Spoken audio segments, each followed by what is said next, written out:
क्या इस घोटाले में ऐसे लोग शामिल हैं जिनका चेहरा सामने आ जाए, जिनके चेहरे से नकाब हट जाए तो पूरा देश हैरान रह जाएगा? न्यू दिल्ली पोस्ट ने जो एक्सपोजे किया है, अगर उस फैक्ट पर सरकार एक्शन लेती है तो हिंदुस्तान के इतिहास में ये सबसे बड़ा स्कैम है। बताते ऐसे हैं कि जैसे वो सपने बेच रहे हैं, असल में तो ऐसा लगता है जैसे वो देश बेचने में लगे हुए। सबसे बड़ा सवाल ये है कि बैंकों ने 766 करोड़ रुपए का लोन कैसे दे दिया। इसको देखकर ऐसे बड़ा हैरान करने वाला लगता है कि इतने शातिर हैं, बहुत शातिर। क्या ये वही लोग तो नहीं है जो यहाँ दिख रहे हैं, या वो लोग हैं जो हम सोच भी नहीं सकते? नहीं, वो तो हमारी सोच से बहुत ऊपर है। राउंड ट्रिपिंग के जरिए जो मनी लॉन्ड्रिंग का काम कर रहा है, जिसमें पॉलिटिशियन, बिजनेसमैन, बैंकर्स, वो लोग जुड़े हैं, वो हम नेक्स्ट रिपोर्ट में उसे एक्सपोज करेंगे। लगभग 6 महीने की पड़ताल के बाद न्यू दिल्ली पोस्ट ने जो रिपोर्ट सामने रखी है, जो खुलासे किए, वो ये सोचने पर मजबूर करते हैं कि क्या बाकी देश में इतनी बड़ी एजेंसियों के सामने, नियामक संस्थाओं के सामने ऐसा कुछ हो सकता है, और अगर ऐसा हो रहा है तो कौन से वो लोग हैं जो इसके लिए जिम्मेदार हैं। तो ये देश का सबसे बड़ा घोटाला साबित हो सकता है। पूरी जिम्मेदारी के साथ न्यू दिल्ली पोस्ट ये दावा करता है। इस पर हम बात करेंगे। इन्वेस्टिगेटिव जर्नलिस्ट की आशीष हमारे साथ है, जिन्होंने इस रिपोर्ट पर सिलसिलेवार तरीके से काम किया, सारे डॉक्यूमेंट इकट्ठा किए। लेकिन क्या इन्हें सरल शब्दों में कह सकते हैं कि ये कंपनी जो लोगों को सपना बेच रही थी, वो सपना बेचते बेचते देश बेच रही है, और इसमें बहुत से लोग शामिल हैं जो नाम हमें हैरान कर देंगे। बिल्कुल बिल्कुल, आप देखेंगे तो इसमें बहुत सारे नाम जो हम अभी नेक्स्ट एक्सपोजे करने वाले हैं, उसमें बहुत सारे पॉलिटिशियन, बैंकर्स, इंडस्ट्रियलिस्ट, कैपिटलिस्ट, ये सारे लोग सामने आएंगे। ये बहुत बड़ा रैकेट है। हम लोगों ने स्टार्ट में भी अभी कहा, इस रिपोर्ट में हमने कहा है कि ये इकोनॉमिकल सबसे बड़ा जो फ्रॉड हुआ है हर्षद मेहता के बाद, वो ड्रीम 11 ने किया है। तो ड्रीम 11 ने पूरी प्लानिंग के साथ इस स्कैम को अंजाम दिया। इसमें बहुत सारे लोग शामिल हैं। जब मैंने इस रिपोर्ट को पूरा पढ़ा, सच मानिए जो हम चर्चा इस समय सुन रहे हो, कई जानकार हैं, आप देखिए तो सोशल मीडिया पर बहुत चर्चा होती है कि इस तरह की कंपनी पर रोक लगनी चाहिए, जिससे युवाओं में जुए की लत फैलती है, और कोई इसे इनकार नहीं कर सकता, चाहे वो उस दलदल में फंस चुका हो या दूर से बैठ के तमाशा देख रहा हो। वो जानता है कि बहुत से लोग ये उसके सामने खेल रहे हैं और एक तरीके से पैसा गंवा रहे हैं, करियर बर्बाद कर रहे हैं, युवाओं की जिंदगी बर्बाद हो रही है। इस पहलू से हटकर ये सोचना कि ये जो कंपनी दिखाया जा रहा है गेमिंग की आड़ में, ये कंपनी इतना बड़ा घोटाला कर सकती है, और फिर लीड दर लीड आपको वो चीज़ें आपके सामने आती रही जो आपको खुद हैरान करती रही होगी, जो इस रिपोर्ट में है। मैं विस्तार पे बात करूंगा। कहाँ से शुरुआत होती है, आपके जहन में क्यों आया कि ड्रीम 11 जैसी कंपनी की पड़ताल होनी चाहिए? ड्रीम 11 से पहले जो हम लोगों ने पड़ताल की, वो कंपनी का नाम था लोटस 365। बहुत सारे सुसाइड केस हो रहे। उसके बाद में हम लोगों को लगा कि इस पर कोई एक रिपोर्ट होना चाहिए, सोशल रिपोर्ट। यही था स्टार्टिंग में हमारे दिमाग में, और जिन लोगों के साथ हमने डिस्कस किया, वो कहते हैं एक सोशल रिपोर्ट होनी चाहिए क्योंकि बहुत लोग सुसाइड कर रहे हैं, ये बैटिंग का मामला है। और ये जो हमने कंपनी 365, लोटस 365 का नाम लिया, ये पूरी तरीके से एंगेज थी बैटिंग में, और आज तक इस पर कोई कार्रवाई नहीं हुई। बहुत सारे ईडी ने बहुत सारे बहुत जगह रेड की, लेकिन ये लोटस 365 अभी भी सेफ है। तो ये बैटिंग का मामला था पूरी तरीके से। इसकी एंट्री हम लोगों ने, इसको इन्वेस्टिगेशन शुरू किया है इसके ऊपर करना। लेकिन हम जैसे ही फिज़िकली हमने इसको देखने की कोशिश की तो हम मुंबई पहुँचे। मुंबई में मेरे सामने ड्रीम 11 करके एक ब्रांड आया जो क्रिकेट से जुड़ा था। तो ये मुझे सरप्राइज़ आई, इन जो इन्वेस्टिगेशन में लीड मिली कि ये किसी तरीके से ड्रीम 11 से जुड़ा हुआ मामला भी है बैटिंग का। तो हम लोगों ने फिर उसे इन्वेस्टिगेट किया। इन्वेस्टिगेट में सबसे पहले जो हमें पता चला कि ये इंडिया में इसका कोई हेड नहीं है। इसकी ओपनिंग जो हुई है वो डेलावेयर अमेरिका से हुई है। तो ये हमारे लिए सरप्राइजिंग था। फिर मुझे ये सोशल इशू से, जो सुसाइड हो रही थी, हमने कहा अगर हम इसे सोशल इशू को हम इसमें इंक्लूड करेंगे तो एक बहुत बड़े देश को, जिसको नेशनल इंटरेस्ट का मामला है, वो फिर हम कहीं पीछे छूट जाएगा। तो इसलिए हमने उसको फिर थोड़ी देर के लिए ब्रेक दे दिया, और वो सवाल ज़रूर उठाए हैं, लेकिन हम अपना फोकस रखना चाहते थे कि ये मनी लॉन्ड्रिंग का मामला है जो राउंड ट्रिपिंग से हो रही, उसको एक्सपोज करना ज़रूरी है। फिर सेकंड जो और इश्यूज़ हैं उनको हम लोग लाइट में ला सकते हैं। जो भी लोग देख रहे हैं, मैं बहुत सरल शब्दों में कोशिश करूंगा कि आपको ये पूरी कहानी समझ में आए, क्योंकि आमतौर पर हम जब भी फाइनेंशियल टर्म्स की बात करते हैं तो बहुत सी चीज़ें ऐसी होती है जो जहन में चढ़ती नहीं है या सिर के ऊपर से चली जाती है। मैं एकदम शुरुआत में सरल शब्दों पे जाते हुए जो आपकी इन्वेस्टिगेशन है उस पर आऊँगा। मनी लॉन्ड्रिंग है, किस तरीके से FEMA का उल्लंघन किया गया है, किस तरीके से लोन हासिल किया, कोई एसेट नहीं है, डायरेक्टर्स शेल कंपनी बनाते बनाते बदले गए, उस पर मैं आऊँगा। ये जो शुरुआत होती है, एक ऐसी कंपनी की हम बात कर रहे हैं, फिर से दोहरा दूं और मैं आपका इस पर हामी चाहता हूं कि हम जिस कंपनी की बात कर रहे हैं वो कंपनी अमेरिका से संचालित हो रही है, डायरेक्टर्स वहां पर बैठे हैं और कौन है नहीं पता है। राइट। ये जो भारत में कारोबार कर रही है, करोड़ों रुपए की टैक्स बचा रही है और अरबों रुपए का कारोबार चल रहा है, आप ये कह रहे हैं इसका भारत से कोई लेना देना नहीं है, जो डायरेक्टर्स हैं उन पर हम आएंगे, यानी यहाँ कोई रूट नहीं है, यहाँ कोई जड़ नहीं है, कंपनी अमेरिका की। Right, 100% right. अब यही तो मतलब इन्वेस्टिगेशन का जब मुझे जो लगा कि ये मामला इम्पोर्टेंट क्यों है मेरे लिए, एक रिपोर्टर के लिए ये मामला क्यों इम्पोर्टेंट है, तो इंडिया के ज़्यादा मुझे जो इसकी लीड्स मिली वो अमेरिका में मिली। और हम लोगों ने जैसे कि इन्वेस्टिगेशन का कोई भी इनिशियल कोई अगर स्टार्ट करेगा तो वो इसका पहले हम लोगों ने जिक्र किया कि इसका जो हेड और टेल ढूंढने की कोशिश करता है, तो हेड इसका मुझे मिला अमेरिका में। तो मुझे लगा जब हेड अगर अमेरिका में है तो इंडिया में इसका कोई लेना देना नहीं है, फिर फैब्रिकेटेड है, जो इंडिया में हो रहा है वो हम लोगों के लिए फैब्रिकेटेड है, तो हमें कहाँ से स्टार्ट करना चाहिए। तो मुझे एक रूट का पता चला कि हम अमेरिका से ही इसको इन्वेस्टिगेट कर सकते हैं, इंडिया से नहीं कर सकते, क्योंकि इंडिया में ही उलझ के रह जाएंगे और जो असली कल्प्रिट हैं उनका हमें पता नहीं चलेगा। इस जालसाजी की शुरुआत होती है, मैं सीधे डेट पर आता हूँ, इस तारीख की हम बात कर रहे हैं 6 मार्च 2013। राइट। जो रिपोर्ट मैंने आपकी देखी यहीं से शुरू होती है पूरी कहानी। न्यू दिल्ली पोस्ट में आप जाकर इसे जरूर इस पूरी कहानी को देख सकते हैं, रिपोर्ट को देख सकते हैं। ये 6 मार्च 2013 ये तारीख याद रखिए जिसमें ड्रीम 11 इंक एक कंपनी बनाई जाती है और इस कंपनी को बाद में नाम भी बदला गया जिसे ड्रीम स्पोर्ट्स इंक किया गया। अब आशीष जी बताइए, ये कंपनी बनी, इसके बाद हुआ, और ये कंपनी बनी तो इसके डायरेक्टर्स कौन थे? नहीं, अमेरिका में तो कुछ पता नहीं चल रहा था इसके डायरेक्टर कौन, ये आज तक मुझे नहीं पता है। लेकिन मुझे जो ये इंडिया में जब इसके मतलब फाउंडेशन रखी गई वो भी एक सेल कंपनी के माध्यम से रखी गई, उसका नाम था अदुया रियल्टर्स प्राइवेट लिमिटेड। इसको खरीदा, उसके बाद पहले अमेरिका में स्टार्ट कहाँ से हुआ ये बहुत मतलब जानना ज़रूरी है कि अमेरिका से स्टार्ट हुआ, ना कि भारत से। अमेरिका से स्टार्ट होने के बाद में इंडिया में एक कंपनी को इन्होंने ख़रीदा, उसका नाम मैंने अभी बताया अदुया रियल्टर प्राइवेट लिमिटेड था। इसका नाम इन्होंने रखा ड्रीम 11 फैंसी प्राइवेट लिमिटेड। पहला काम ये किया। सेकंड काम इन्होंने ये किया कि इसका जो वायलाज था, मेमोरेंडम ऑफ अंडरस्टैंडिंग बोलते हैं, उसको इन्होंने मैनिपुलेट किया, अपनी तरीके से फिर से बनाया और उसमें इन्होंने कुछ चीज़ें इंक्लूड की। उस मतलब अल्ट्रेशन में ये शामिल था कि ये गेमिंग का, फैंसी स्पोर्ट्स का कारोबार करेंगे।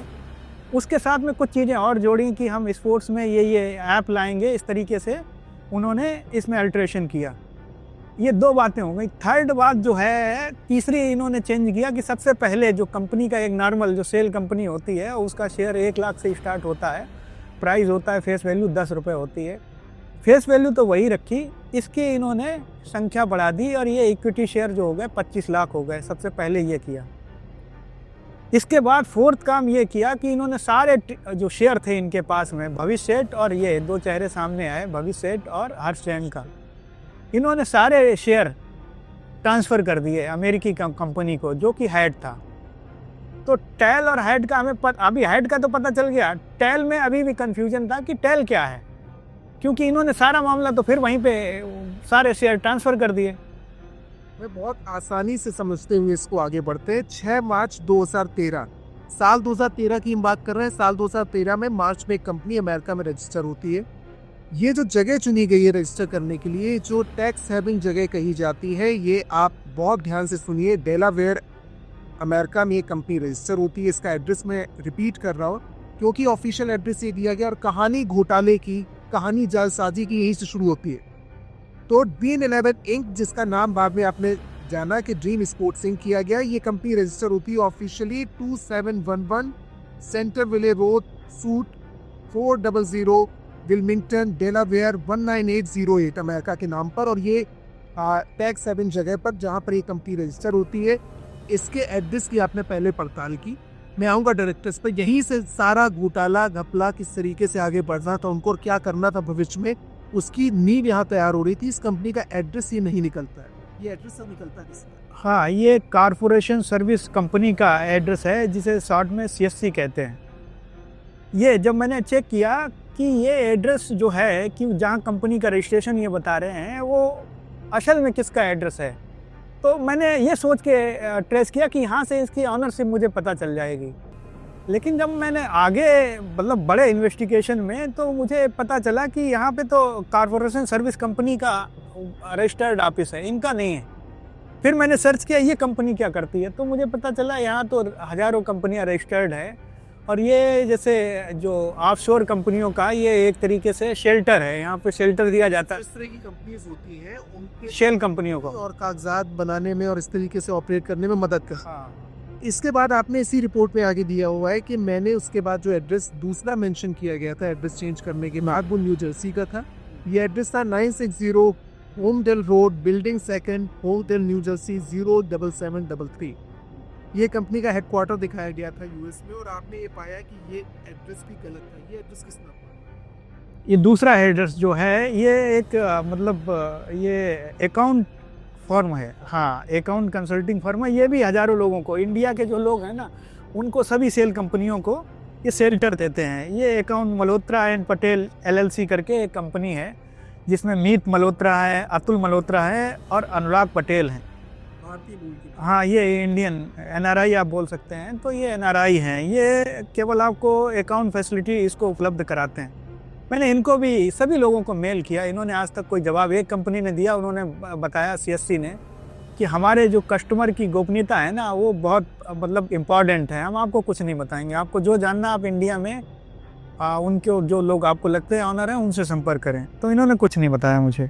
इस तरह से कोई जानकारी सामने नहीं आई। आप देखिए कि एक कंपनी 2013 में अमेरिका में रजिस्टर हो रही है। मार्च में जो एड्रेस इसके दिए गए वो दोनों एड्रेस न्यू दिल्ली पोस्ट ने अपनी इन्वेस्टिगेटिव रिपोर्ट में देखा हुआ कि ये जो जानकारी दी गई थी वो गलत दी गई थी। इसके बाद आपने अद्विया का नाम लिया गया, जो लगभग 4 महीने 5 महीने बाद एक कंपनी भारत में टेक ओवर की जाती है इसी ड्रीम 11 की ओर से, और उसका नाम दिया जाता है dream 11 fantasy private limited. Right. ये भारत में कारोबार करने के उद्देश्य से किया गया था। देखिए, कारोबार तो उसे कहते हैं, स्टार्टिंग का हम बता रहे हैं, इनका कोई कारोबार था नहीं। जो भी कंपनी कोई बनती है, फाउंडेशन रखी जाती है, वो कारोबार करती है। कारोबार तो तब होगा जब ऑफिस होगा आपका। कोई ऑफिस नहीं था ना इंडिया में ना अमेरिका में। अमेरिका में हम आपको पहले ही बता चुके, कोई ऑफिस नहीं है, कोई कर्मचारी नहीं, कोई एग्जीक्यूटिव नहीं, कोई चेयर नहीं, और कोई भी वहाँ एक्टिविटी भी नहीं है इनकी, बिजनेस एक्टिविटी। ऐसा इंडिया में भी, इंडिया में जब 2013 में इन्होंने कंपनी बनाई तो इस जगह पे हम विजिट कर चुके हैं। Unit number 7, basement, trade world, wing, Kamala city, SB Marg, lower Parel. तो यहाँ मैंने विजिट किया, तो यहाँ भी कोई मुझे जो मतलब एक ऑफिस का स्ट्रक्चर होता है, चेयर होती हैं, ऑफिस के एग्जीक्यूटिव होते हैं, वो कुछ भी नहीं था। एक स्टोर रूम टाइप में बेसमेंट में बना था। मैंने सभी जगह पूछा, भैया ये इस कंपनी का, क्योंकि ड्रीम 11 को हो सकता मेरे दिमाग में आया, पहले मैंने ड्रीम 11 का ही नाम लिया। फिर मुझे लगा कि हो सकता है कंपनी के नाम से रजिस्ट्रेशन है, तो कंपनी का पूछे तो शायद लोग जानते हो। ना तो वो ड्रीम 11 को जानते थे, ना इस कंपनी को जानते थे, जबकि इनकी और भी कंपनियों का रजिस्ट्रेशन इसी पते पे है। जैसा कि 2014 में मैंने बताया एक और कंपनी है, वो भी इसी पते पे है, ड्रीम 11 फैंसी प्राइवेट लिमिटेड। और वो दूसरा ये gaming, dream 11 gaming zone LLP, ये भी इसी पते पे आज भी रजिस्टर है। तो इनका रजिस्ट्रेशन एड्रेस पे ये दोनों लोग मुझे कहीं पे नहीं मिले। इनका कोई ऑफिस का मतलब ना तो ऑफिस की एक्टिविटी या ऑफिस का स्ट्रक्चर कुछ भी नहीं मिला। वहाँ मैंने पता किया तो एक दूसरी कंपनी अपना स्टोर रूम बनाए थी, वो कपड़ों का कारोबार करते थे। मैंने लगा कि हो सकता है इनको ना पता हो, इनका ऑनर कोई दूसरा हो। तो इनके हम जितने भी मैनेजमेंट के लोग थे उस बिल्डिंग को, कमला बहुत बड़ी बिल्डिंग है, आप देखेंगे तो इनकी बिल्डिंग के जो मैनेजमेंट था, मैंने उससे बात की। उन लोगों के पास हमने कॉल किया, उनको रिकॉर्ड भी किया, मैंने उनसे पूछा तो उन्होंने डिनाई कर दिया, ऐसा कुछ भी कोई ऑफिस यहाँ पर नहीं है। फर्जी एड्रेस पर इतनी बड़ी कंपनी। लेकिन सर आप जब ये कहते हो ना, इतना बड़ा सवाल है ये कि कोई कंपनी अगर US में भी बनती है, आप डायरेक्टर्स जानना तो चाहेंगे और जानकारी होनी चाहिए अगर देश में कारोबार कर रहे हैं, और ये पेरेंट कंपनी की हम बात कर रहे हैं। लेकिन जब आप कहते हैं कि इनके बारे में कुछ नहीं पता, तो ये दो चेहरे तो सामने आते हैं, और ये दो चेहरे बहुत प्रमुखता से दिखते हैं, हर्ष जैन और भविष्य सेठ। ये दो डायरेक्टर्स हैं इस समय। ये डायरेक्टर्स बदलते रहे तो किस समय तक है किस समय तक नहीं है, ये भी एक बड़ा सवाल उठ जाता है, क्योंकि ये एक तरीके से आते जाते रहे हैं तमाम कंपनियों में। ये दो चेहरों को आपने अपनी रिपोर्ट में कहा ये पपेट डायरेक्टर्स हैं, ये कठपुतली चेहरे हैं। राइट, क्योंकि स्टार्ट में ही 2015 में जब इन्होंने कंपनी का सारा काम कर लिया, यहाँ पर एक नाम दे दिया जो हमने बताया आपको, dream India fancy private limited. उसके बाद में इन्होंने सारे शेयर जो है ना अमेरिका की ड्रीम स्पोर्ट्स इंक को ट्रांसफ़र कर दिए, जो पेरेंट कंपनी। हाँ, जो पेरेंट सारे कंपनी। शेयर ट्रांसफर किए। हाँ, एक शेयर बचा, भविष्य सेठ के पास बचा था, वो मतलब यहाँ पर साइनिंग अथॉरिटी के लिए एक शेयर रखा, उसे भी ट्रांसफ़र कर दिया बाद में। और लास्ट में ये हुआ कि इनको अपने शेयर कैपिटल, शेयर जो इक्विटी शेयर बढ़ाने थे, उस समय कंपनी के सामने एक समस्या आई कि यहाँ तो अब कोई शेयर होल्डर अथॉरिटी नहीं है, तब क्या किया जाए। तो इसके नाम से एक रजिस्टर, वो हमारे पास चिट्ठियाँ हैं कि उन्होंने एक पत्र लिखा कि भैया ये इसकी ऑनरशिप मेरे पास है, एक शेयर की। आप सोचिए एक शेयर का कितना इंपॉर्टेंस है कि एक शेयर की ऑनरशिप मेरे पास है और भविष्य के नाम हम ये रजिस्टर कर रहे हैं। तो भविष्य के नाम से रजिस्टर, लेकिन लीगली ये गलत है, क्योंकि ऑनरशिप उसकी वैल्यू तो है ही नहीं कुछ भी, तो वो कागजी शेयर है उसका। वो सवाल उठते हैं बड़े, ये जिस तरीके से जटिल हो गया मामला, अगर कोई शेयर ट्रांसफर किया गया यहाँ कंपनी बनाने के बाद, यानी एक तरीके से यहाँ संचालन काम का जो भी करना था इनको शुरू करने के बाद वो ट्रांसफर किया गया, तो उस ट्रांसफर के 21 एविज में किया गया, क्या उन शेयर्स को बेचा गया, क्या उन्हें ट्रांसफर किया गया किसी एसेट के बदले, या उन्हें गिफ्ट किया गया, एक सवाल। दूसरा सवाल ये कि एक शेयर को लेकर भी इतनी प्रमुखता से जहाँ बात की जा रही है, उस कंपनी को भारत में अगर कामकाज करना है तो कोई तो शेयर होल्डिंग रखेगा, पैसा कौन लेगा कंपनी की तरफ से? हाँ बिल्कुल, ये केवल उनको लगा, बाद में लगा कि भविष्य सेठ को, इसलिए उन्होंने कागजी शेयर दे दिया। लेकिन इंडिया के लॉ के अकॉर्डिंग, मैंने बहुत से जो इस विषय के जानकार हैं उनसे मैंने पूछा, तो कह रहे इंडिया के अकॉर्डिंग जो लॉ है हमारा कॉर्पोरेट मिनिस्ट्री का, वो उसके अकॉर्डिंग आप नहीं कर सकते हो। शेयर होल्डर होना ज़रूरी है भारत में, कोई एक्टिविटीज़ आप नहीं कर सकते हो, कोई निर्णय नहीं ले सकते। बोर्ड मीटिंग में शेयर होल्डर होता है, वही कोई निर्णय ले सकता है। तो ये जो भी इन्होंने निर्णय लिए वो कोई, मतलब उनकी वैल्यू जो है वो जीरो है, नल एंड वाइड है उनकी वैल्यू। तो ऐसे में जो इक्विटी बढ़ाई वो सब, मतलब उनका कोई भी मतलब कानूनी महत्व नहीं है उन इक्विटी का, सारी फर्ज के रूप में आप उसे जानेंगे। नहीं, आप अभी मैं इसको समझने के लिए ड्रीम 11 फैंटेसी प्राइवेट लिमिटेड की हम बात कर रहे हैं, जो एक पहले कंपनी बनाई थी अद्वैया रियल्टर्स प्राइवेट लिमिटेड, इसका नाम बदल के ये किया गया, जिसमें ये दोनों हर्ष जैन और भविष्य सेठ, ये दोनों डायरेक्टर्स होते हैं। इनके पास शेयर होल्डिंग होती है, ये पूरे शेयर्स कंपनी बनने के बाद ट्रांसफर कर देते हैं यूएस की कंपनी को। किनको ट्रांसफर किए गए, वहाँ डायरेक्टर कौन है नहीं पता है, क्यों ट्रांसफर किए गए नहीं पता, किस एविज में किए गए नहीं पता। लेकिन सर ये जो इन दो चेहरों के जांच में ही आप आगे बढ़ सकते थे कि ये दोनों है क्या किरदार। ये कोई नया नाम नहीं है हर्ष जैन। हर्ष जैन के बारे में जो आपने लिखा हुआ है, ये हर्ष जैन है आनंद जैन के बेटे, आनंद कुमार जैन। और बिजनेस वर्ल्ड में बहुत से लोग हैं जो जानते हैं आनंद जैन को। तो आप बताएंगे हर्ष जैन के बारे में कि हर्ष जैन है कौन और इनके फादर क्या है? नहीं, इनके फादर का नाम आनंद जैन है, आनंद जैन के फादर का नाम जय कुमार जैन है। तो ये पूरा आप देखिए, ये अपने फादर का नाम लिखते हैं, इसलिए आप इन्हें ट्रेस कर सकते हो और आपसे गलती नहीं होगी। आप मतलब ये ऐसे नहीं कह सकते कि आनंद जैन हो सकता कोई और हो, इसका हर्ष का फादर ना हो, क्योंकि ये अपने नाम के साथ में अपने फादर का नाम भी जोड़ते हैं। इनके पिता भी अपने फादर के नाम को जोड़ा है, जय कुमार। तो हम ये भी बता सकते हैं आनंद कुमार जैन के फादर का नाम जय कुमार जैन था। हाँ, इससे हाँ कोई गलती, हाँ तो ये गलती होने की कोई संभावना नहीं। जब इन्हें ट्रेस किया तो ये निकले भाई रिलायंस के कर्ता धर्ता हैं, एक तरीके से सारा अकाउंटिंग का काम देखते हैं। और इन्हें जो है बिजनेस वर्ल्ड में कहा जाता है कि अंबानी के जो 2 बेटे हैं, तीसरे बेटे इन्हें माना जाता है। और वहाँ पर ये बहुत बड़ी अथॉरिटी है, डिसीजन मेकिंग की पावर इनके पास है। तो वहाँ से इनका लिंक, मतलब रिलायंस का नाम तभी आता है जब हम आनंद जैन का नाम लेते हैं। नाम सामने आने से, इन व्यक्ति का नाम सामने आने से ये तो साफ है कि किसी तरह की संबंधों को लेकर कोई दिक्कत नहीं थी। अगर आपको आगे बढ़ना है तो आपके पास ऐसे रसूखदार लोग हैं, वो आपकी कदम कदम पे मदद कर सकते हैं। लेकिन ये जो कंपनी बनाई गई, जिसकी हम बात कर रहे हैं, जो आगे जाके इसका ड्रीम 11 गेमिंग जोन LLP, जिसमें 2 डायरेक्टर्स होते हैं, इसमें आपने कहा कि वो पूरे शेयर्स ट्रांसफ़र हो जाते हैं।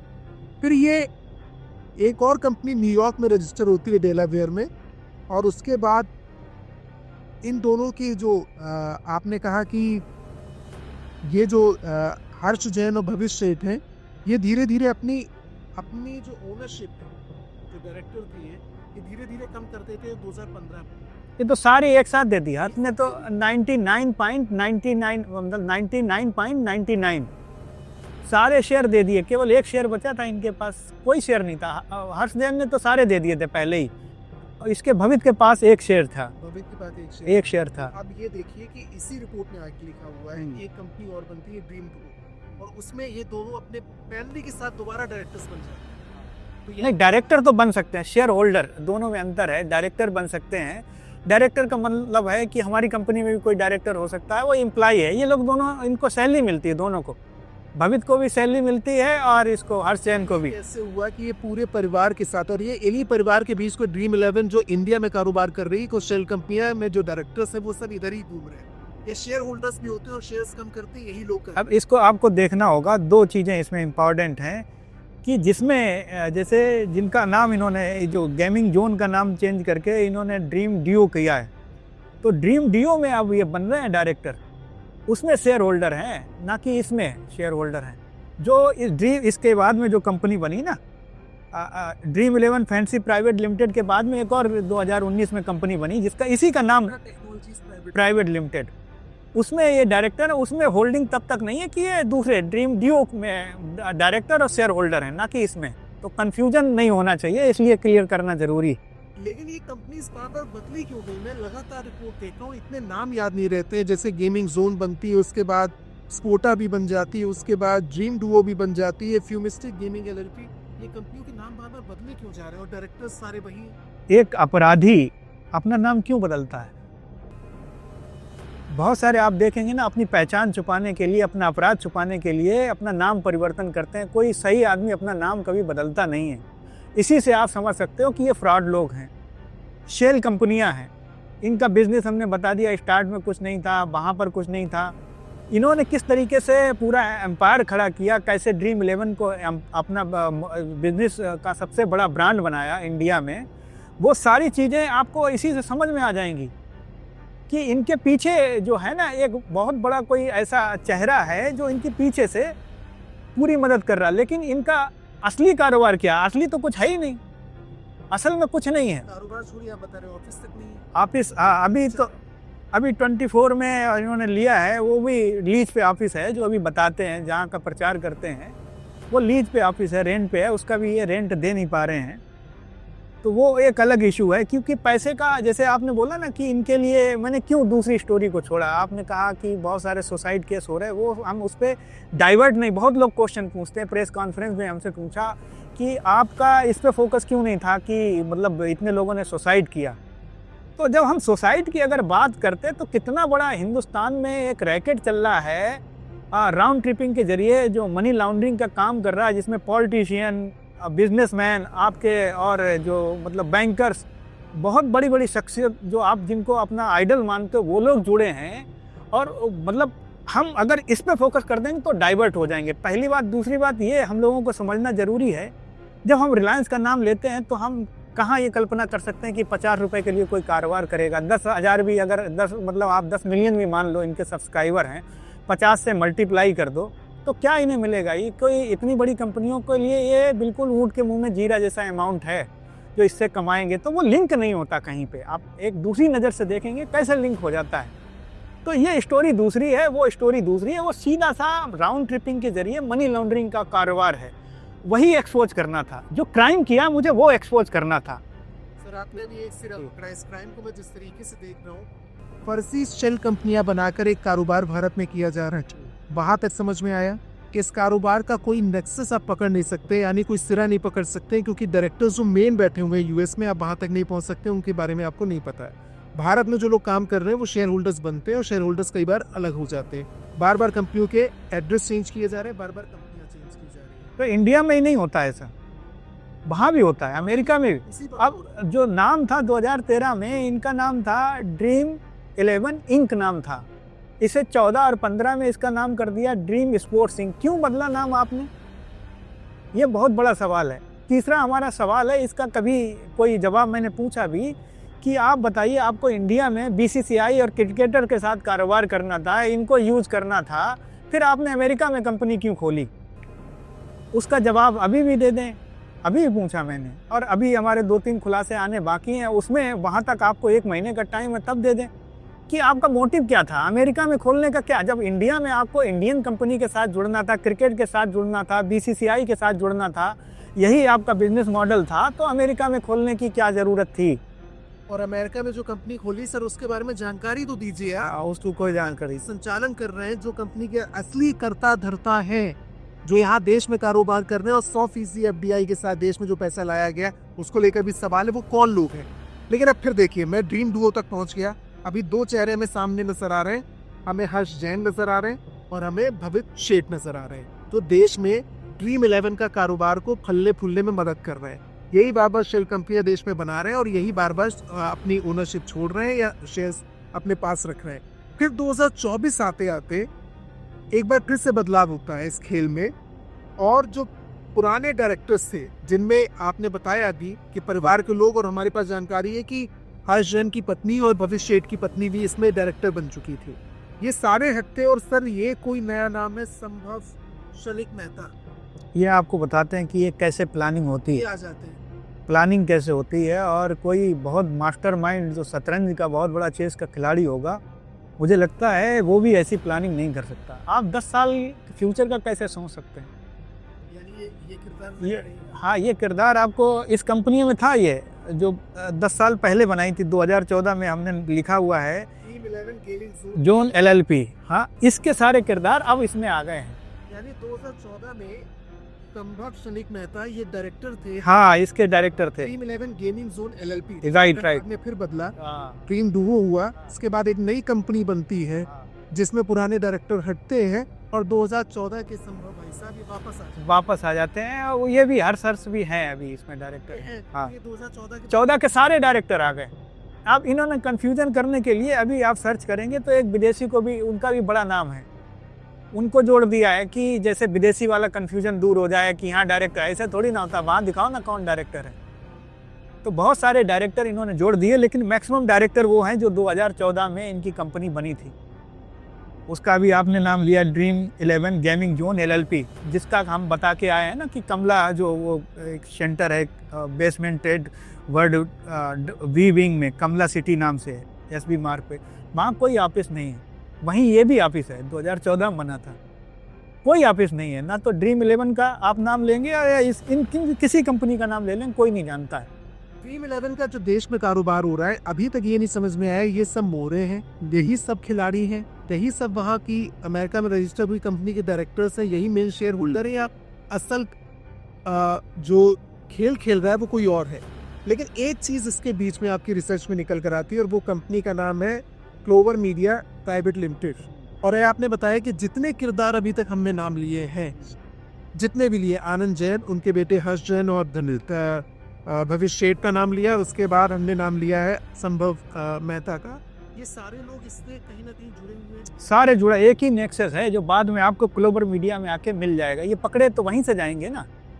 जो मेन चीज़ है वो क्लोवर मीडिया में मैं 15 दिन जाता रहा लगातार, इनके ऑफिस में बैठता रहा, और सारी वहीं से मुझे सारे जो लीड्स मिली हैं स्टोरी की, वहीं से मिली हैं।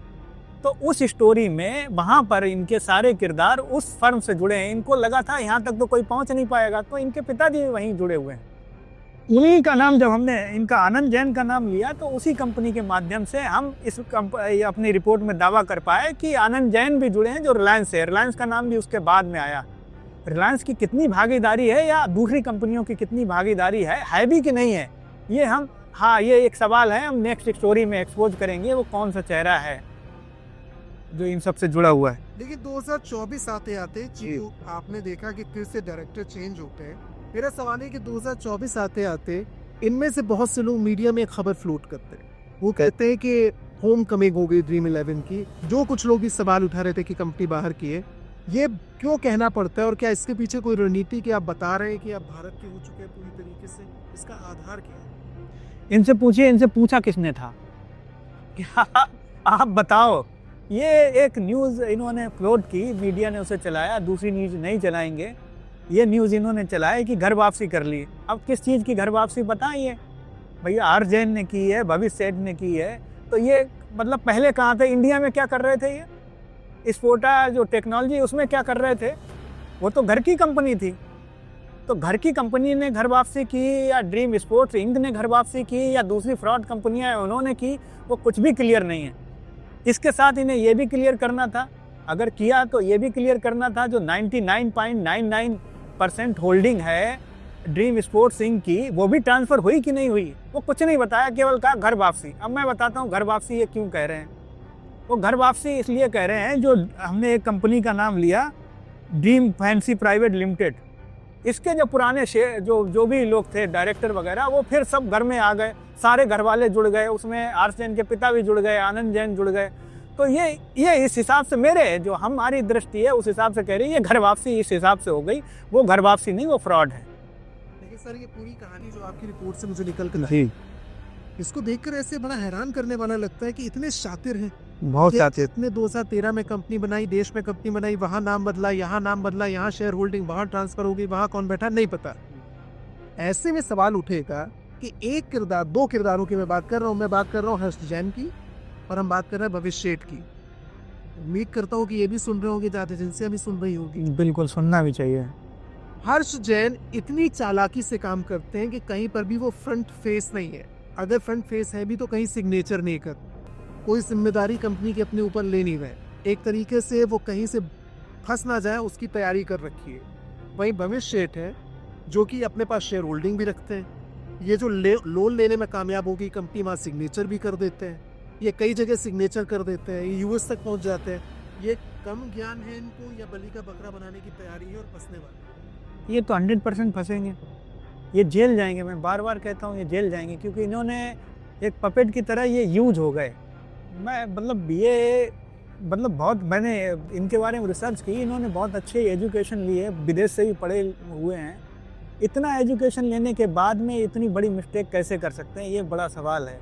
क्या इनके ऊपर कोई प्रेशर था या ओवर कॉन्फिडेंस थे? ये दो ही तरीके से कर सकता है, या तो कोई प्रेशर हो या ओवर कॉन्फिडेंस हो। तीसरा भी हो सकता है सर, ऐसे लोग साथ में जो ये कहते हैं कि मैं तुम्हें बचा रहा हूँ। हाँ, तो वही ओवर कॉन्फिडेंस हो गया कि इनके साथ ऐसे लोग जुड़े थे जिनका हाथ था इनके ऊपर, तो इनके अंदर कोई डर नहीं था। लेकिन इन्हें तब भी सोचना चाहिए था कि हर्ष जैन क्यों नहीं। कोई इतनी बड़ी बेवकूफ़ी कैसे कर सकता है कि भाई वो अमेरिका की तरफ से भी साइन कर दे और इधर इंडिया की तरफ से भी साइन कर दे, दोनों जगह से कैसे साइन कर सकता है? आपकी पड़ताल में निकला कि दोनों सिग्नेचर सेम है।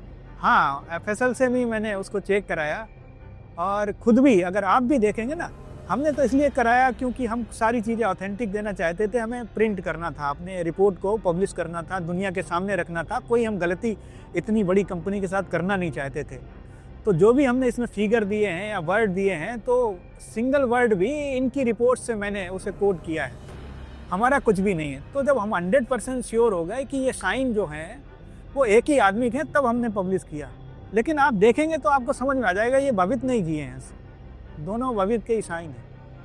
लेकिन आपने ये सवाल आपके जहन में नहीं आता है कि एक कंपनी इस तरीके से जो चल रही है, गेमिंग की आड़ में जुए का कारोबार है और उसके पीछे तो बड़ा नेटवर्क है जिसकी ओर कभी नहीं गया कोई, आप वहाँ तक पहुँचे। कहने के लिए सारा कारोबार जो चेहरे में फ्रंट फेस नज़र आते हैं भारत में, वो कर रहे हैं, वो फैसले ले रहे हैं। जो लोग अमेरिका में बैठे हैं, जो इसके डायरेक्टर हैं, वो कौन है नहीं पता। पूरी कमान उनके हाथ में, वो शेयर होल्डिंग 1% भारत में नहीं छोड़ते हैं डायरेक्टर्स के पास में। क्या ये वही लोग तो नहीं है जो यहाँ दिख रहे हैं, या वो लोग हैं जो हम सोच भी नहीं सकते कौन है? नहीं, वो तो हमारी सोच से बहुत ऊपर है, उनका नाम आना अभी बाकी है। लेकिन एक, हाँ, सफ़ेद पोश भी हो सकते हैं। सबसे बड़ा मुझे मतलब ये जान के हैरानी हुई कि बैंकर्स, देश के बड़े बड़े बैंकर्स जुड़े हैं। जो पैसा गया ना, ये छोटा नहीं है, ये रूट ही एक तो मतलब बहुत, अगर सरकार इस पर अगर संज्ञान ले ना, तो ये हर्षद मेहता बहुत छोटा सा एक, मतलब छोटा सा एक कड़ी साबित होगी। ये बहुत बड़ा स्कैम है जिससे सरकार को अभी भी आंखें खुल जाएं, तो उसे इन्वेस्टिगेट करने की ज़रूरत है। क्योंकि ये आप सोचिए ना, ये एक माध्यम है जो मनी लॉन्ड्रिंग का काम करते हैं, फैसिलिटेट करते हैं। ये कंपनी है एक तरीके से कि आप हमारे पास पैसा लाइए, हमारा बड़ा नाम है, हमें कोई टच नहीं करेगा। तो आप क्या करेंगे कि आशीष को कोई टच नहीं करेगा, हम इसके पास अपना पैसा आराम से लो बैग दे देंगे और ये हमारा वाइट होके हमारे पास वापस आ जाएगा। ये कॉन्फिडेंस आपके अंदर बिल्ट हुआ। वो कहाँ से बिल्ट हुआ? इसलिए हम कटघरे में किसको, बीसीसीआई को कटघरे में खड़ा करते हैं कि बीसीसीआई को ये सब पता होना चाहिए था कि अगर इसका कोई हमें ऑथेंटिक डॉक्यूमेंट नहीं मिल रहा है तो इसके साथ टाई अप नहीं करना चाहिए। तो ये फिर हम इसीलिए तो कहते हैं सेल कंपनी, राउंड ट्रिपिंग और मनी लॉन्ड्रिंग, ये 3 शब्द हम इसमें बार बार इस्तेमाल करते हैं और अभी भी कर रहे हैं। हम बार बार कह रहे हैं कि ये रिपोर्ट आप विस्तार की और सटीक नहीं पाएगी, लेकिन मोटे तौर पर मैं उन पॉइंट्स पर आना चाहता हूँ जहाँ पर ड्रीम11 साफ तौर पर नजर आती है कि देश के कानूनों का उल्लंघन किया, ब्लैक मनी को वाइट किया, एक फनल तैयार किया है कि देश का पैसा देश के बाहर जाए और किस तरीके से वापस आए, और इसके अलावा लोन उठाकर एक बड़ी साजिश जो भविष्य की नजर आती है, क्योंकि एक की प्लानिंग 10-10 साल की दिखती है। तो ये जो 750 करोड़, ये कब 1500-2000 करोड़ हो गए, ये कब देश के बाहर चले जाएंगे, डूब जाएगी कंपनी, पता नहीं है। ये आगाह कर रहे हैं क्योंकि मोडिस ऑपरेटी यही दिख रही है। मैं पहले पॉइंट पर आता हूँ। फेमा, देश के कानून का उल्लंघन होता है। एफडीआई जिस तरीके से आ रहा है वो किस रूल से आ रहा है, क्योंकि कंपनी ये भी कि कोई सेक्टर में तो है नहीं। आप बताना चाहेंगे कि एनसीए, फेमा, ईडी को किस तरीके से उन्होंने इसका उल्लंघन किया है? पहला, फेमा का उल्लंघन क्यों है और किस तरीके से एफडीआई इसमें जब क्लियर नहीं है कि किस रूल से आएगी, तो ये पैसा आया कैसे? नहीं, ये पैसा तो शेयर के माध्यम से आया। रूल इसमें मैं बताता हूँ। FDI policy 2020 does not recognise online fancy games as a separate sector. ये स्पष्ट लिखा, 2020 में ही लिख दिया। आप सोचिए ये कब अलग सेक्टर गेमिंग का है नहीं। हम इसको इसके लिए इसका मतलब ये भी हुआ कि हम इसके लिए कोई एफडीआई पॉलिसी हमारे पास नहीं है, ये सरकार का वर्जन है। इस कंपनी को किसी और आधार पर रजिस्टर किया गया होगा या नहीं, ये तो हमने बताया आपको, स्टार्ट में ही क्लियर कर दिया ये पॉइंट कि ये जो थी एक कंपनी थी अदुया रियल्टर्स प्राइवेट लिमिटेड। हाँ, और फिर उसके बाद इन्होंने खरीद लिया, उसमें गेमिंग ही लिखा है, उस कंपनी का नाम ही गेमिंग है। लेकिन उसके कामकाज में कोई हाँ, आईटी सेक्टर में नहीं आती वो कंपनी। अब ये सरकार को ये बार बार बताएं बचने के लिए, इतनी बड़ी हस्ती है कि भैया हमने आईटी, तो आपकी आंखें तो बंद नहीं है। क्या ये आईटी का कारोबार कर रहे हैं? बीसीसीआई के साथ में ये आईटी का कारोबार कर रहे हैं या फिर फैंसी गेम का कारोबार कर रहे हैं? ये किसी से छुपा हुआ है? इसमें 2 चीज़ों पर मैं आना चाहूँगा। 2 चीज़ें आपस में बहुत सीधे तौर पर जुड़ी हैं। आपको हैरानी होगी जानकर कि ये कंपनी जिसके पास कोई अचल संपत्ति नहीं है, यानी कि सरकार के बैंकों के पास जाएंगे आप लोन लेने के लिए तो आपके पास गिरवी रखने के लिए, मॉर्गेज के लिए कुछ नहीं है। जो रखा गया है वो एक एफडी रखी गई है, वो किसके नाम पर है वो नहीं पता है। वो एफडी 6 महीने के अंदर 6 महीने के लिए फिक्स डिपॉजिट था, उसको सामने रखा गया है। अब इसी से जुड़ा हुआ है शेयर की वैल्यूएशन बढ़ाई गई, कंपनी की वैल्यूएशन बढ़ाई गई, जिस पे यहाँ पर उन्होंने लोन भी लिया। मेरा पहला सवाल आपसे कि कोई भी आदमी या कोई भी कंपनी और बैंकों के इतने सख्त कानून होने के बाद उस सरकार के अंतर्गत इस समय हम हैं देश में जहाँ पर आर्थिक अपराध को लेकर सरकार कड़ा रुख अपनाने की बात कर रही है और बैंकों को उबारने की बात कर रहे हैं एमपीए से।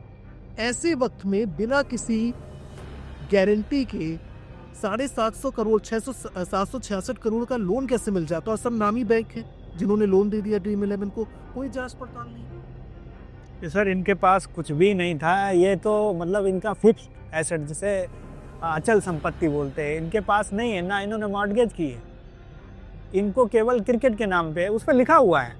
हमने तो कुछ मिला कि कैसे मतलब बैंकों ने दिया कैसे? बता रहा हूँ ना, इन्होंने स्पष्ट लिखा है कि वैल्यूएशन में कि भैया हमने बीसीसीआई वैल्यूएशन के आधार पे मिला है कि बीसीसीआई और क्रिकेटर इस हमसे जुड़े हुए हैं, तो हमारा इतना वैल्यूएशन है, हम इतने का कारोबार करते हैं, इसलिए हमें किस लिए मांगा? अपना घर चलाने के लिए। जैसे हमारा ऑफिस है, हमें ऑफिस के खर्चे चलाने हैं, उसके लिए इन्होंने माना। पैसा जो मांगा है वर्किंग कैपिटल के रूप में मांगा है। इनका मतलब है कि इनके पास में जो ये दिखा रहे, शो कर रहे हैं कि ये वर्किंग कैपिटल भी नहीं थी। और ये कितना वैल्यूएट कर रहे हैं? एक शेयर बता रहे हैं 5 लाख का। इंडिया में आपने सुना कभी 5 लाख का एक शेयर हो सकता है? आपने अपनी रिपोर्ट तो लिखा है, वो सबको सुनना चाहिए कि ड्रीम11 का शेयर किसी वक्त में जो 10 रुपए का शेयर है, वो आपकी रिपोर्ट कहती है कि देखते ही देखते वो 5,62,000 का शेयर हो जाता है 5,62,246। ये वैल्यूएशन समझ के परे है। ये हुआ कैसे, ये किया कैसे, और इस पर किसी की नजर क्यों नहीं पड़ी? ये सबकी पड़ी, सबने आंखें बंद कर रखी हैं। सब मतलब कहना नहीं चाहिए, अंधे थोड़ी ना है। हमारी सरकार की एजेंसी ईडी बैठाई गई है, फेमा बैठाया गया है, आरबीआई है, सबको इन्फॉर्म करना होता है। ये देख नहीं, आरोशी नहीं देख रही। हमने आरटीआई से अगर हमने कोई सूचना मांगी तो हमें आज तक नहीं दे रहे हैं। क्यों नहीं दे रहे? दूसरी सूचनाएं मिलती इन कंपनियों के बारे में क्यों नहीं बता रहे हैं? इसका मतलब इन्हें पता है। आप आरओसी में आप अप्लाई करके हमारी फीस ले ली, कह रहे हैं आपने फीस नहीं दी। आप समझिए हमारे पैसे चले गए, हमसे कहते हैं आपने फीस पेड नहीं की। हमारे पास तो वो प्रूफ है ना, हमने फीस पे की, हमें इन्फॉर्मेशन नहीं दे रहे, हमने दूसरे माध्यम से इन्फॉर्मेशन ली। ठीक है, तो ये अब सबको पता है। इसका मतलब है ये सब जानते हैं, इनको सबको पता है। ये आपको कोई इन्फॉर्मेशन नहीं देना चाहते।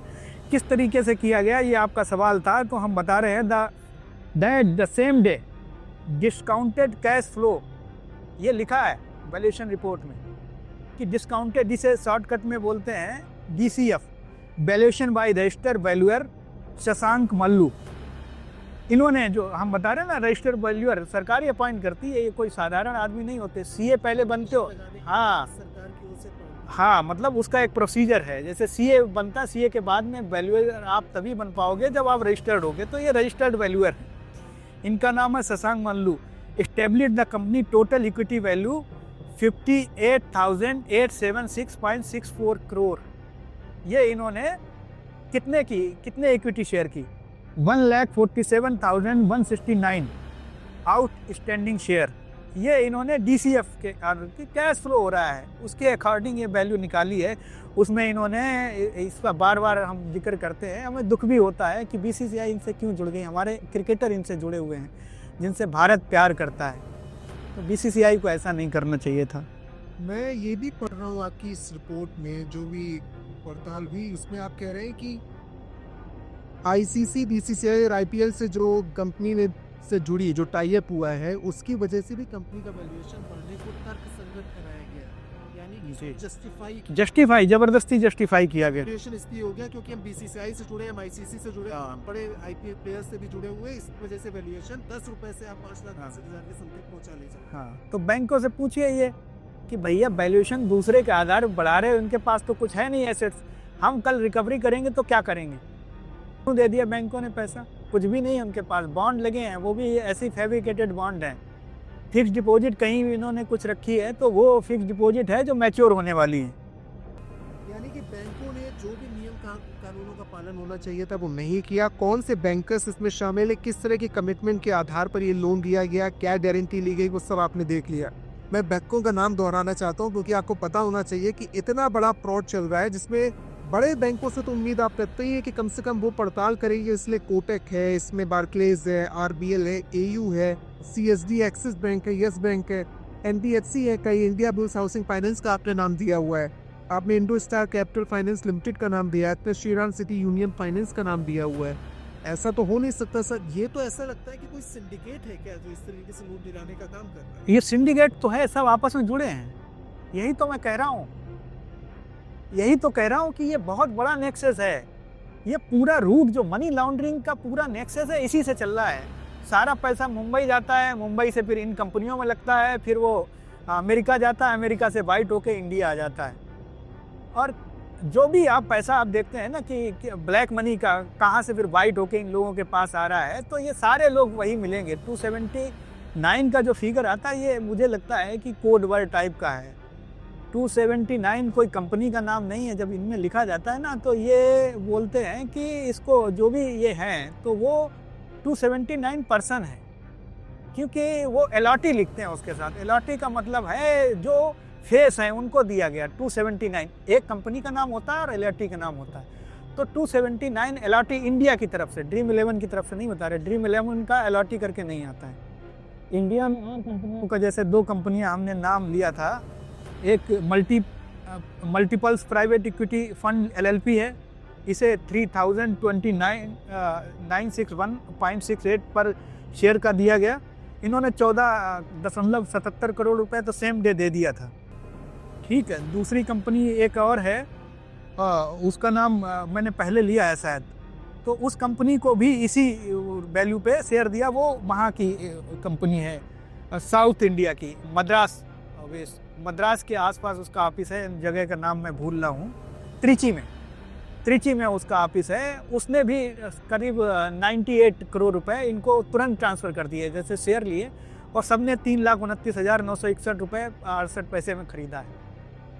ठीक है, अब इन्होंने क्या किया, इंडिया में जो स्पोर्ट्स इंक है, अब देखिए ये तो इतने पैसे में खरीद रहे हैं इंडियन कंपनी, आप देखिए हो क्या रहा है कि उसने कितने में खरीदे, उसने 10 ही रुपये में खरीद लिए। ये 5 लाख के शेयर उसके पास 10 ही रुपये में गए। उसने क्या किया कि इन लोगों ने वैल्यू बढ़ाई।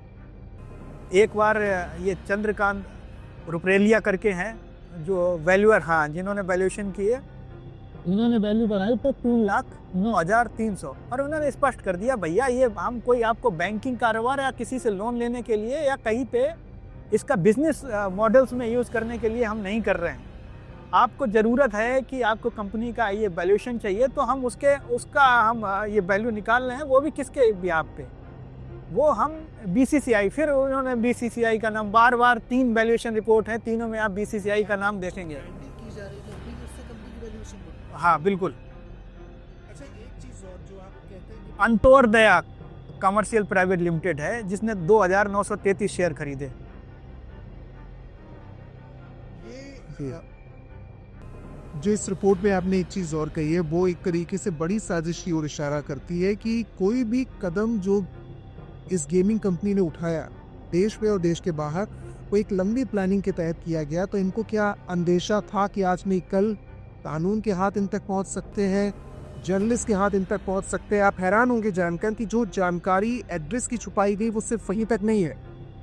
आगे जाती सोच कहती है कि जी जानकारी इन्होंने भारत में मिनिस्ट्री ऑफ कॉर्पोरेट अफेयर्स को दी है, जिसमें इन्होंने अपने 11 डिजिट का तंत्री आइडेंटिफिकेशन नंबर दिया है, जिसमें डेलवेयर को ऑफिस को दिखाया गया, वो नंबर भी गलत है। हाँ, ये वहाँ पर डेलावेयर में होता है, उसको बोलते हैं इंटाइटी आईडी, रजिस्ट्रेशन अथॉरिटी इंटाइटी आईडी। वो इन्होंने लिखा है 5298,501 और 1800 और जोड़ दिया है। नंबर इतना ही है, वो 7 डिजिट में होता है। हमने इनको मतलब क्योंकि हम इन्वेस्टिगेशन में हमने पकड़ लिया कि ये नंबर, क्योंकि पहले हम इनका ही नंबर सर्च कर रहे थे जिसमें 180 वो मिल नहीं रहा था मुझे।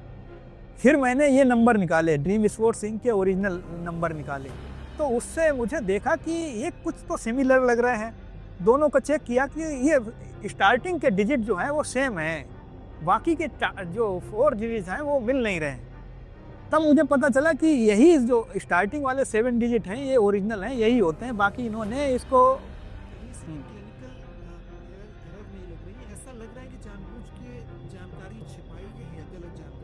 क्लर्कल एरर कैसे हो सकती है। आप 7 नंबर तो सही दे रहे हैं, वहाँ पे गड़बड़ी होती तो हम मान लेते हैं कि क्लर्कल एरर है, वो तो सही नंबर है, आप जोड़ रहे हो यानी कि मिसगाइड कर रहे हो। अगर हम ढूंढें तो हम ढूंढ ना पाएँ इस कंपनी को। इसके अलावा आपने एक दावा किया कि इस कंपनी की ओर से बड़ी हैरानी होती जानकर, एक और ऐसी चीज़ है जो आम आदमी भी करे तो उसके लिए मुमकिन नहीं, KYC तक नहीं हो रखी है। हाँ, पासपोर्ट अनिवार्य होता है, अगर हम मतलब फॉरेन एंटाइटी हैं तो पासपोर्ट अनिवार्य है, और KYC के लिए आपका पैन कार्ड की तरह वहाँ दूसरी चीज़ें होती हैं, वो मतलब अनिवार्य है, वो देना ही पड़ेगा। कुछ भी नहीं, इस कंपनी का नाम और नंबर मिलता है इंडिया डॉक्यूमेंट जो ROC में है, केवल इतना ही मिलता है, आपको कुछ नहीं मिलता है, और उसका नाम भी ये नहीं खोलते हैं। बाकी जो शेयर का आना जाना है उसकी कोई ज़रूरत, कागज़ों में तो मिलेगा कि इन्होंने ये किया है, बाकी जब आप पड़ताल करेंगे तो इनका कोई कागज़ वहाँ पर लगा हुआ नहीं है। इस तरह की कंपनी ये दावा करती है, और मैं सिर्फ ड्रीम 11 की नहीं, बहुत सी ऐसी कंपनी है जो इस समय गेमिंग में एक्टिव हैं, वो ये भी कहती है कि इसे आप बेटिंग मत मानिए। ये साफ तौर पर जहाँ पैसा इन्वॉल्व है और सिर्फ सट्टे का खेल चल रहा है, उसमें बेटिंग से इनकार नहीं कर सकते। क्यों ये बेटिंग कहने से बचती है? और अगर ऐसा है तो साउथ अफ्रीका में जो इवेंट हुआ, आप कह रहे हैं कि किसी ने कवर भी नहीं किया, आप थोड़ा उसके बारे में बताइए कि एक बेटिंग कंपनी के साथ इनका करार भी हो जाता है और खुद को ये कहते हैं कि सट्टेबाजी मत भूलिए। हाँ, बेटवे के साथ कैसे करार किया, उसी में तो फंसे हुए हैं, और भी चीज़ों में फंसे हैं। तो बेटवे के साथ तो सीधा सिंपल सा है कि बेटवे के साथ आपने, जो कि इंटरनेशनल कुख्यात बोलते हैं ना, इसे कुख्यात कंपनी है ये, सारे लोग, आप गूगल करिए अभी मिल जाएगा कि ये क्या कारोबार करते हैं। और इस कंपनी का भी आप देखेंगे तो आपको बहुत सारे मतलब और जो इलीगल साइट्स हैं ना, जिनका नाम भी नहीं लेना चाहिए, वो ये बेटवे ऑपरेट करती है। ठीक है, तो बेटवे के साथ में आपने टाई अप कर लिया। 2000 जनवरी 2024 में किया है ये टाई अप। अफ्रीका 20 करके कोई मैच आईपीएल की तरह वहाँ पे हुआ था, वहाँ किसी ने भी, जो अपना मीडिया है, आप देखिए मीडिया ने कोई छापा है कि उनके साथ कारोबार हुआ है। हमें कैसे मिला? हमें ऐसे मिला कि हमने उनकी वेबसाइट्स, जो अफ्रीकन क्रिकेट काउंसिल की वेबसाइट्स हैं, उनको हमने देखा, इन्वेस्टिगेट किया, तो वहाँ मिलता है कि इनका करार 2 कंपनियां बेटवे के साथ। अब अफ्रीका को भी आप क्वेश्चन कर सकते हैं बेटवे के साथ कैसे कर लिया, तो उसका वो लोग एक्सक्यूज़ देते हैं कि कुछ देश हैं जहाँ बैटिंग अलाउड है, इंडिया में तो नहीं है, तो इंडिया में कैसे कर लिया? बीसीसीआई को ये देखना चाहिए था जी। क्या बाकी एजेंसियों की नहीं, क्योंकि आपने इतनी जांच पड़ताल जब की, आपको कहीं से लगा कि ऐसी कोई चीज़ है जो सरकार के लिए, एजेंसियों के लिए पता करना मुमकिन ना हो? आप क्या वजह पाते हैं कि इतना कारोबार फल फूल रहा है और अभी तक भी किसी ओर से, आप जब ये कहते हैं कि बहुत से लोग शामिल हो सकते हैं, जो पूरा खेल चल रहा है और इसमें बहुत से लोग हैं जो ब्लैक का वाइट कर रहे हैं, एक तरीके से मनी को भी इधर ले जा रहे हैं, लेकिन कोई सवाल मीडिया में इससे पहले नहीं उठता है, कोई सवाल पीआईएल नहीं होती है, कोई सवाल, कोई प्रेस कॉन्फ्रेंस नहीं होती है। आखिर क्या वजह है? क्या ये कंपनी इस तरीके से दबदबा रखती है, खर्च करती है? क्योंकि कई मीडिया हाउसेस में हम देखते हैं कि ड्रीम 11 के ऐड चलते हैं। मैं ऐसे जोड़ूं कैसे कि अभी तक सब चुप कैसे? वह इन्वेस्टिगेटिव जर्नलिस्ट हम तो आए नहीं अकेले हिंदुस्तान में, ठीक, ये कंपनी दावा करती है 2007, जबकि 2013 से बनी है, ठीक है, तो अभी तक क्यों नहीं, कोई भी रिपोर्ट क्यों नहीं हुई? ये रिपोर्ट जरूर आती है कि लोग सुसाइड कर रहे हैं और पैसा लगा रहे हैं, उनका पैसा जा रहा है, लोगों ने किया है, यूट्यूब पे मुझे देखने को मिलता है, लेकिन ये क्यों नहीं किया कि ये क्या कारोबार कर रही है, इनके क्या संबंध है, ये कंपनी का ओरिजिन कहाँ है, किसी ने क्यों नहीं पूछा? ये किसी को नहीं पता, अमेरिका में इसका ओरिजिन है, हमें बताना पड़ रहा है देश को, ये समझने की ज़रूरत है। उसके बाद में मैं आपको और बता रहा हूँ कि इन्होंने यहीं पे थोड़ी ना रुके, इन्होंने नाम बदले और कंपनियों के। ड्रीम स्पोर्ट्स इंक का नाम इन्होंने कर दिया ड्रीम स्पोर्ट डेप, फिर इसका किया ड्रीम स्पोर्ट इंक, और ड्रीम स्पोर्ट इंक को 2 जगह, अक्टूबर, हमारे पास डेट है, ये देखिए, सब मेरे निकाले हुए पेपर हैं, आप डेट देखेंगे ना तो ओरिजिनल डेट मिलेगी आपको। कोई भी शब्द, पहले भी हम रिपीट कर चुके, कोई शब्द, कोई फिगर हमारा नहीं है, हमने रेफरेंस से इसमें डाले हैं। क्लरिकल मिस्टेक का भी हम दावा करते हैं कि हमारे में क्लरिकल मिस्टेक, जो रिपोर्ट हम बोल रहे हैं अभी, उसमें नहीं हो सकती।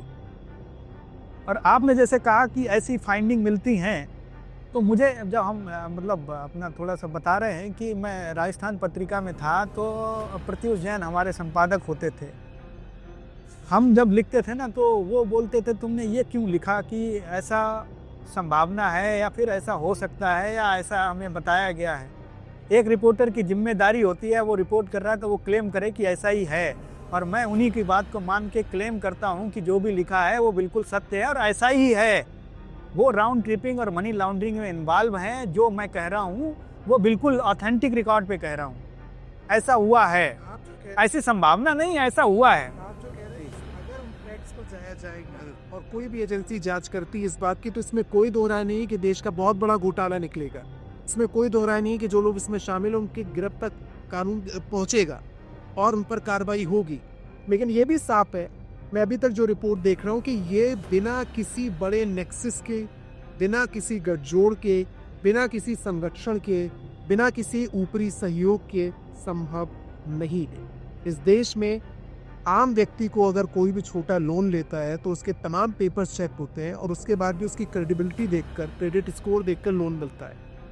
कोई स्कोर इनका नहीं बन सकता है जिनके पास कोई एसेट्स नहीं है, कोई ऑफिस नहीं है, कोई कर्मचारी नहीं है, डायरेक्टर्स एक ही परिवार के लगातार बदल रहे हैं सर, और देखने के लिए साफ बिल्कुल है कि ये किसी भी वक्त देश छोड़ के चले जाए, इन पर कोई हाथ रखने वाला नहीं है। जब तक खेल चल रहा है तब तक खेल चल रहा है। क्या ये माना जाए कि इसमें आपकी रिपोर्ट में कई ऐसे सफ़ेद पोश हैं, कई ऐसे चेहरे, जैसे नकाब हटेगा तो बहुत से लोग परेशान होंगे? बहुत से लोग हैं, और ये केवल पॉलिटिशियन नहीं है, ये आपको हमने बताया कैपिटलिस्ट, इंडस्ट्रियलिस्ट और आपके बैंकर्स, ब्यूरोक्रेट, ये सारे चेहरे। मतलब आप सोचिए, अगर आज की डेट में आपको पता चले कि ड्रीम 11 काले धन को सफ़ेद करता, आपके पास 1000 करोड़ रुपए हैं, तो आप क्या करोगे?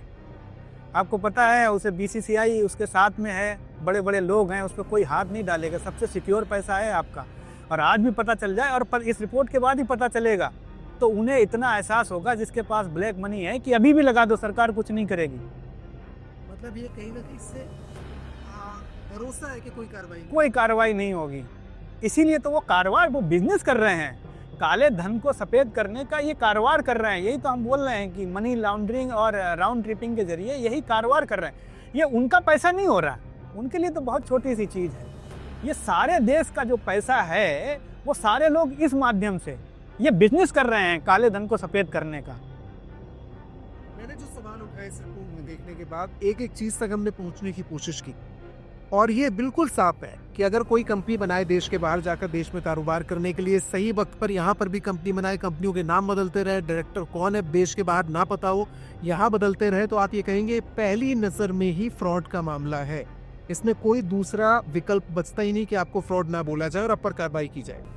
अब आप बताइए कि जो रिपोर्ट में मेरी नज़र से छूटा हो, ऐसा पॉइंट जो आप दर्शकों को बताना चाहें, या ऐसी कोई चीज़ जो इससे अतिरिक्त बताना चाहें जो आपको बहुत हैरान कर गई उस जांच? नहीं, इसमें मॉडस ऑपरेंडी लोग पूछते हैं कि मॉडस ऑपरेंडी क्या रही। मॉडस ऑपरेंडी, और हम इसे सेल कंपनी क्यों बोलते हैं, सेल कंपनी का हमने पहले ही स्पष्ट कर दिया है कि ये एक, क्योंकि इनका कोई बिजनेस नहीं है, कोई एग्जीक्यूटिव नहीं है, कोई ऑफिस नहीं है, तो दोनों तरफ से हम वो क्रॉस चेक कर चुके हैं, इन्वेस्टिगेट कर चुके हैं, तो वो बिल्कुल सारा ठीक है हमारी इन्वेस्टिगेशन, और हमने उसे बिल्कुल सही तरीके से डॉक्यूमेंट किया है।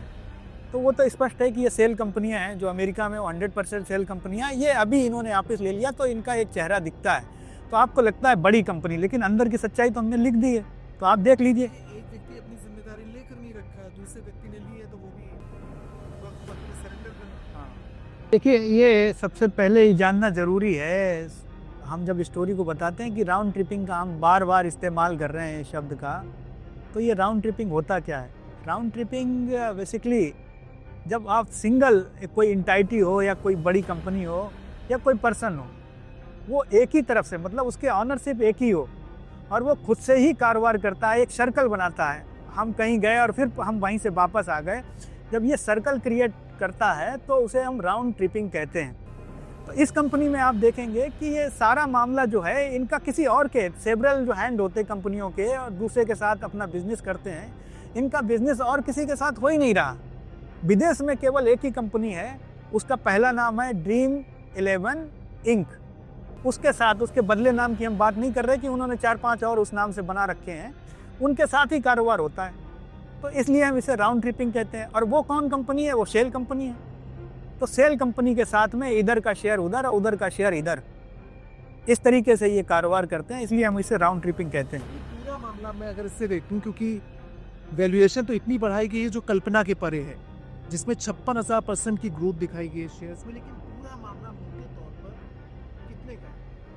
ये 58,876.64 करोड़, 58,000 का बता रहा है, 58,000 करोड़ का मामला है। ठीक है, मैं आपको कैलकुलेट भी करवा देता हूँ।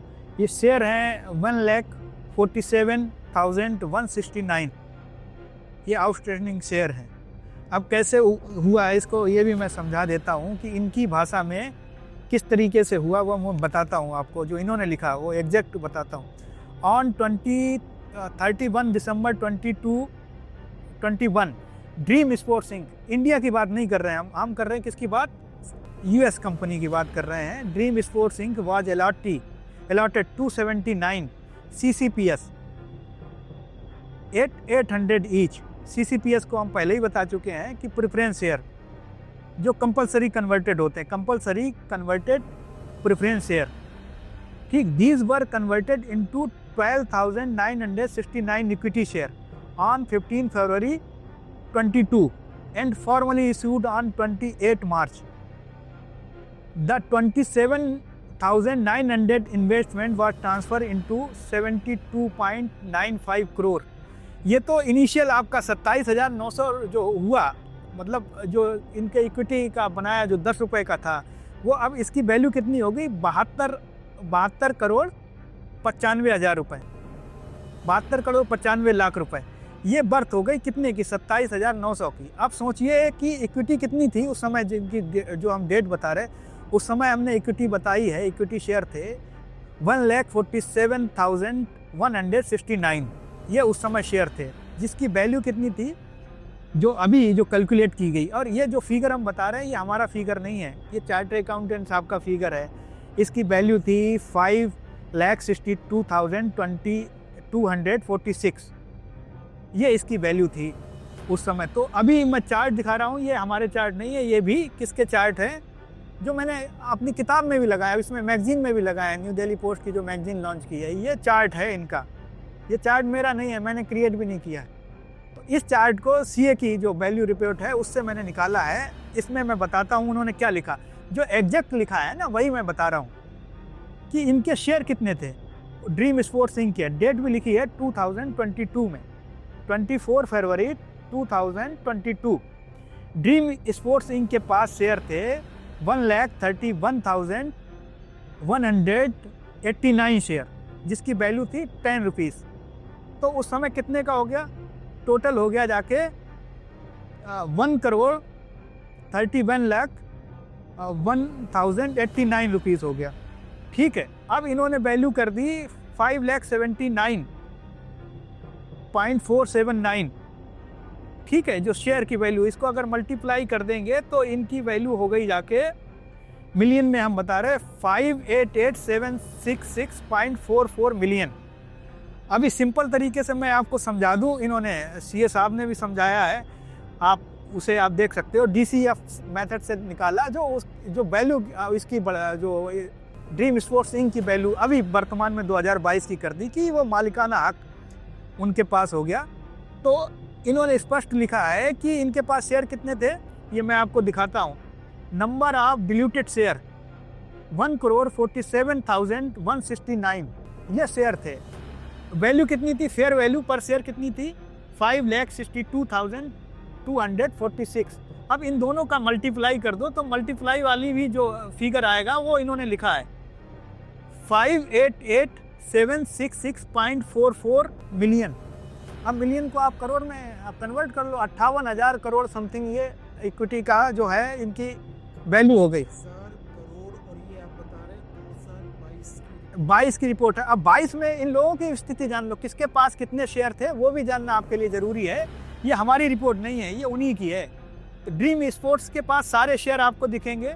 भविष्य सेठ के पास उस समय जब इक्विटी बढ़ा दी गई तो 78 शेयर फिर इनके पास दिख रहे हैं, बाकी किसी के पास आप शेयर दिखेंगे ही नहीं। यानी कि सारी जो होल्डिंग है 99% 2022 में भी ड्रीम स्पोर्ट्स इंक के पास थी।